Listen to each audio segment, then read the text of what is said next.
Está na hora de orar e Jesus vai libertar todo aquele que nele crê. Se você o aceitar, em Deus confiar, muitas bênçãos vai receber. Desperta pra si, está na hora do Evangelho anunciar. Desperta pra si, o Evangelho de Jesus está no ar. Desperta pra si,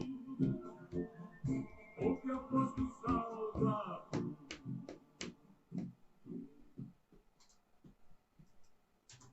É chegado o momento de meditarmos na Palavra de Deus. Vamos meditar aqui, nesta manhã, na Palavra de Deus. Ouvimos aí já louvores, que falaram aos nossos corações. Vamos agora aqui para a parte, principal do programa Verdade e Vida, que é a Palavra de Deus. Vamos meditar aqui, então, sem perda de tempo, em João, Evangelho segundo escreveu João, capítulo 3, versos 16 a seguir.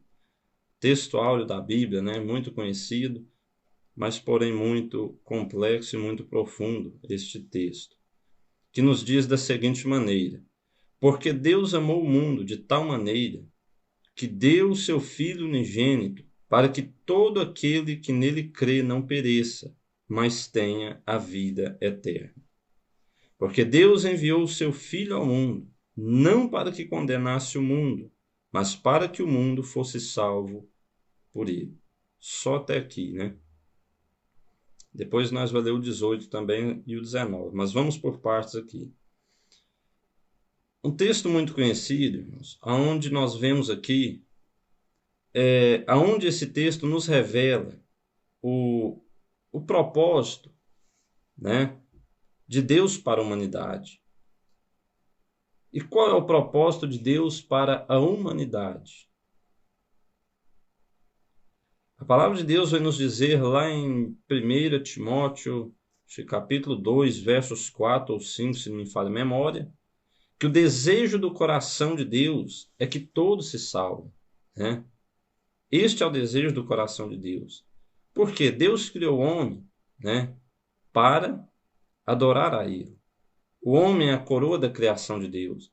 Só que, como é muito conhecido, quando Adão e Eva ali no Jardim do Éden peca, o homem foi quebrado essa comunhão, este elo de comunhão do homem para com Deus. E então o ser humano, o homem ou a mulher, foi perdido, foi quebrado, foi rompido este elo de comunhão por causa da desobediência do homem. Foi o homem que se afastou de Deus. Foi o homem que quebrou esta comunhão.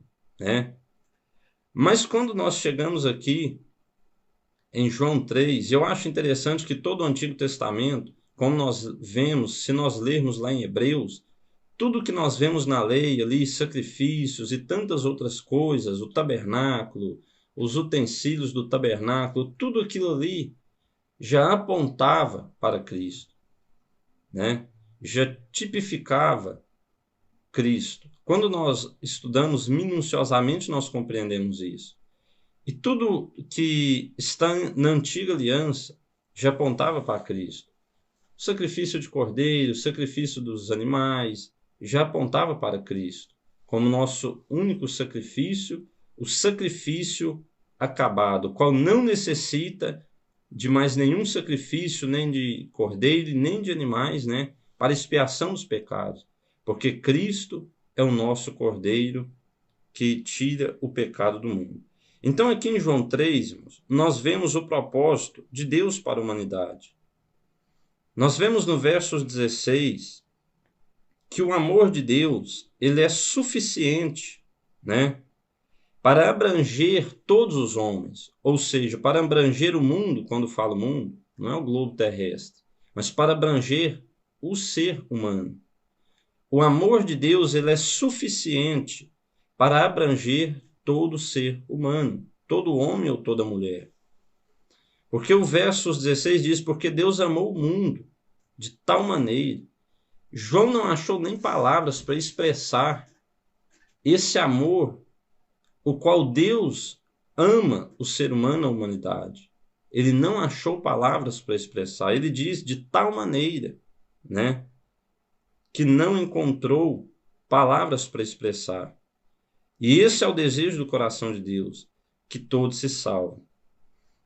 E diz mais no verso 16, Deus deu seu Filho, né, unigênito. Ele entregou. E o que eu acho importante, irmãos, que Cristo vir a este mundo, Deus enviando o seu único Filho, não foi algo feito por uma obrigação.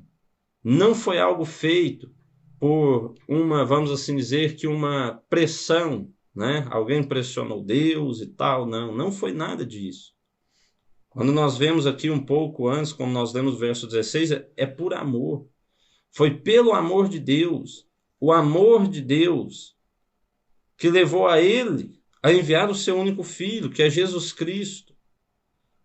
Foi movido por amor. Não foi por uma obrigação, por uma pressão, sei lá, por qualquer outro motivo, não. O único motivo de Deus enviar Jesus aqui na terra foi por amor ao mundo.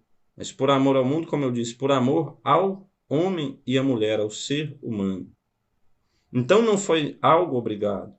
Deus, por amor, então envia Jesus Cristo para que todo aquele que nele crê não pereça. Crer, eu até comentava com Durval, crer não está relacionado a você dizer da boca para fora, eu creio em Deus. Ah, eu creio em Deus. Não, não é isso. Pasme você em ouvir, mas a palavra de Deus diz que até o diabo crê, né? Até os demônios crê que estremecem, mas eles não obedecem.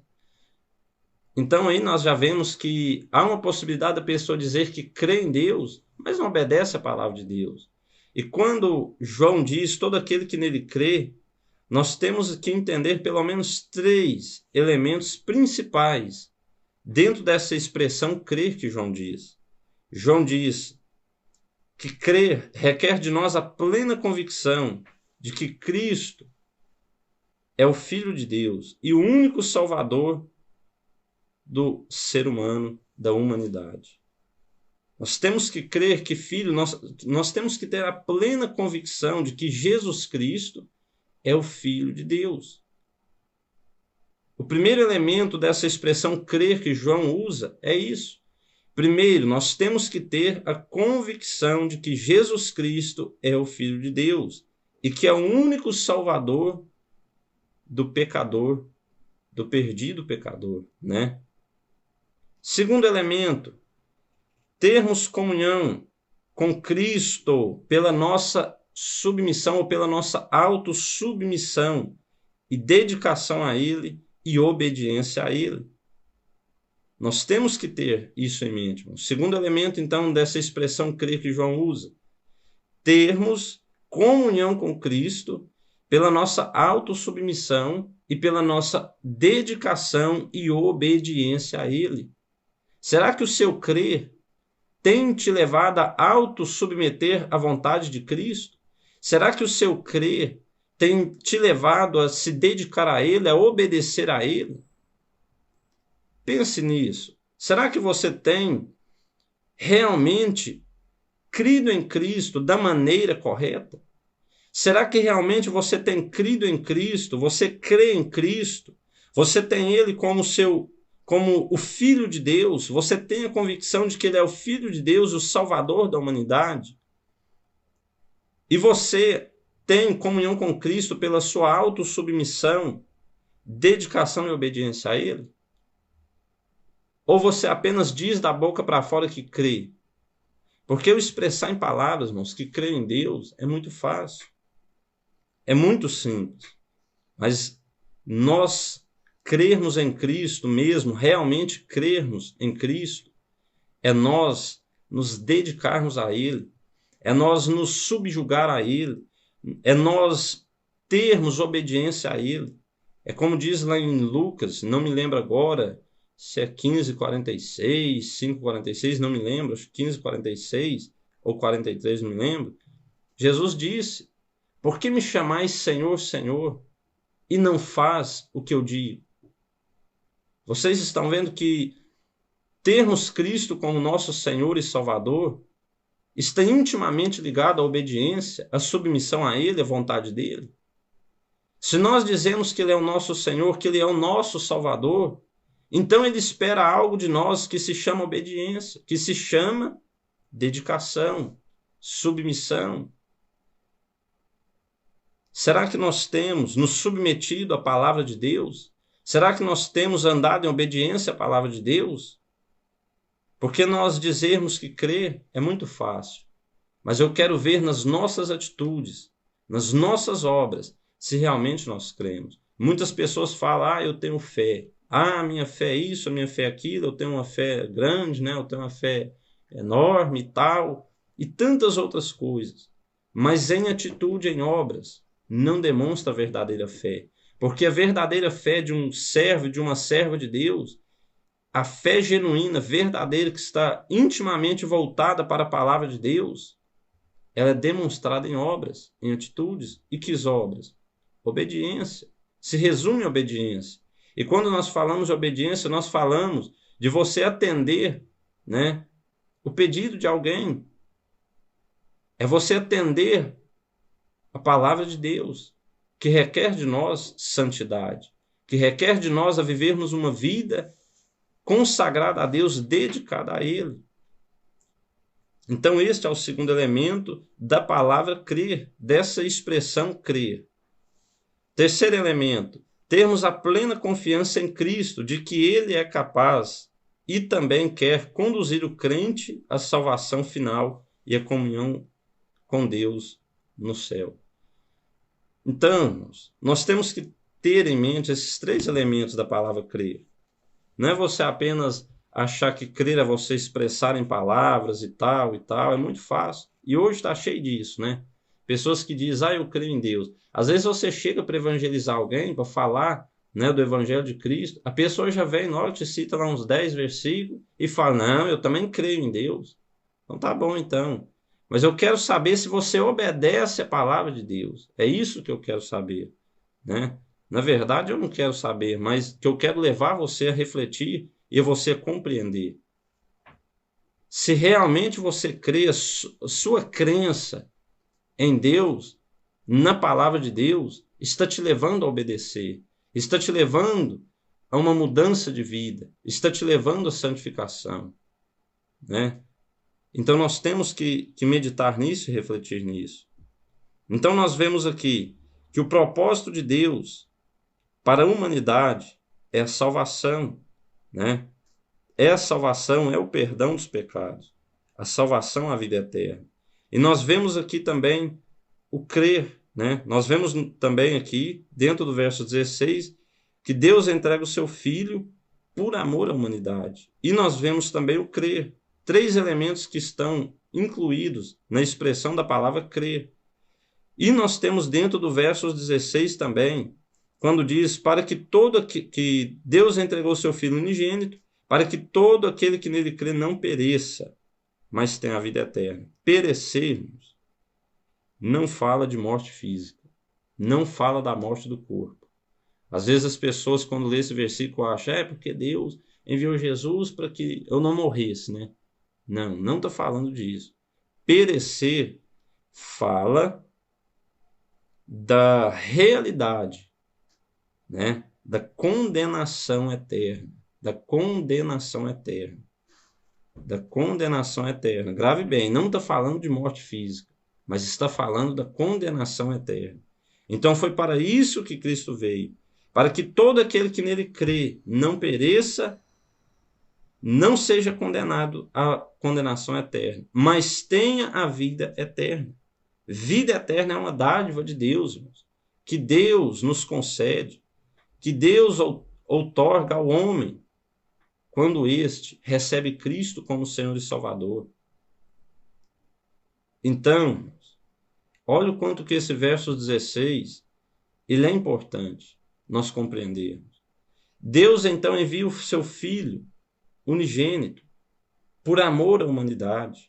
Porque o texto diz, porque Deus amou o mundo de tal maneira, amou a humanidade de tal maneira, que deu o seu Filho unigênito. Ele deu, ele entregou. Como eu disse, ele não foi obrigado, ele entregou por amor a mim, por amor a você. Quando nós lemos Romanos 5, verso 6, a palavra de Deus diz que Cristo entregou-se quando nós ainda éramos fracos. Ao seu tempo, ele morreu pelos ímpios, pela pior classe da humanidade que você pensar, pelo homicida, pelo traficante, pelo bandido, pelo, sei lá, a pior classe da humanidade que você imaginar. Foi para esses que Cristo veio também. Foi para salvá-los. Foi para transformar estas vidas. Foi para resgatar estas vidas da condenação. O propósito que Deus, por amor, movido por amor, entregou Jesus, foi para que todo aquele que nele crê, como nós vimos, para que todo aquele que crê, que obedece, que vive segundo a palavra dele, que se submete à vontade dele, que se submete à obediência à palavra dele, não venha perecer, não venha ser condenado à condenação eterna, mas que tenha a vida eterna. Então este foi o propósito, irmãos, do coração de Deus, por amor, movido por amor, enviar Jesus. Foi para perdoar os meus e os seus pecados. Foi para nos dar a salvação, a vida eterna. Não foi para condenar a mim e a você. Muitas pessoas criam uma mentalidade de que Deus vai condenar o povo, de que Cristo vai condenar o ser humano. Muito pelo contrário, irmãos. Aí nós vemos o verso 17, porque Deus enviou o seu Filho ao mundo, não para que condenasse o mundo, mas para que o mundo fosse salvo por ele. Então também você não pode pegar o verso 17 isolado e não compreender o verso 16, dizer, não, porque Deus enviou Jesus, não foi para condenar, né? Não foi para condenar, mas para que nós todos fossem salvos por ele, não. Mas nós não viu aqui o crer, em João 3,16, que o crer requer obediência? Então todos vão desfrutar dessa promessa, desta dádiva outorgada ao ser humano através de Jesus Cristo, é quando nós cremos. Eu não vou falar de novo, o crer, eu já falei aqui, frisei várias vezes dentro dessa mensagem, o crer requer obediência. Então é quem crê, irmãos, é quem obedece, é quem vive submisso a Cristo, a palavra de Deus, é quem se dedica a Ele, é que vai desfrutar dessa promessa, é que vai desfrutar do propósito do coração de Deus para a minha e para a sua vida. E eu quero encerrar a mensagem dizendo, o propósito do coração de Deus é que você seja salvo. Como nós vimos, 1 Timóteo 2,4, se não me falha a memória, eu acho que é isso mesmo, que diz que o desejo do coração de Deus é que todos se salvem. Mas por que então nem todos vão se salvar? Porque nem todos vão crer, né? Como nós vemos aqui, nem todos vão crer. O verdadeiro crer, né? Que é se submeter à vontade de Deus, se submeter à palavra de Deus. Nem todos vão crer. Então, aqui nós vemos o propósito, o alvo de Deus por amor enviar Jesus. Foi para que nós não fôssemos condenados, porque todos nós estávamos condenados à condenação eterna. Mas o propósito é para que eu e você seja salvo. E eu convido você a ter Cristo como Senhor e Salvador, a se submeter à vontade dele, para que você possa desfrutar da vida eterna. Que Deus em Cristo te abençoe.